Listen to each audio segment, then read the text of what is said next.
ছাত্রদলের নতুন নেতৃত্বে আসছে বড় চমক। পুরনোদের বিদায় আর নতুনদের উত্থানের ইঙ্গিতে উত্তাল সংগঠনটির ভেতরের রাজনীতি।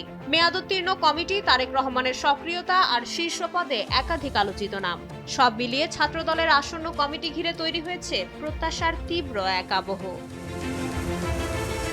2024 সালের মার্চে বাংলাদেশ জাতীয়তাবাদী ছাত্রদলের বর্তমান কমিটি ঘোষিত হয়। এর 2 বছর পেরিয়ে গেছে গেল মাসের শুরুতে, যার ফলে এই কমিটির মেয়াদও শেষ হয়ে গেছে।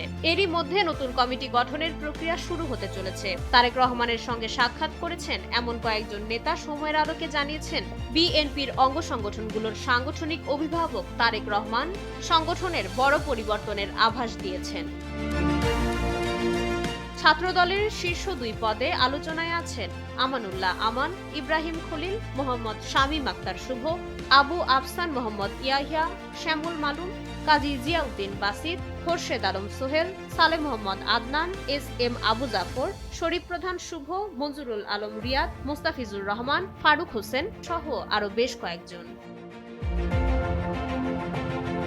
তারই ধারাবাহিকতায় আগামী 9 মে যুবদল, স্বেচ্ছাসেবক দল ও ছাত্রদলের সাংগঠনিক ইউনিটের শীর্ষ নেতাদের ঢাকায় ডেকেছেন বিএনপি চেয়ারম্যান।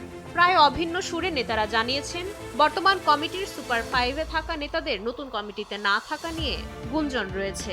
তেমনটি হলে আগামীতে নেতৃত্বের সুযোগ পাবেন বিগত দিনের বঞ্চিতরা। এতে অঙ্গ ও সহযোগী সংগঠনগুলো গতি পাবে, এমন দাবিও করেন তারা। ডেস্ক রিপোর্ট, সময়ের আলো।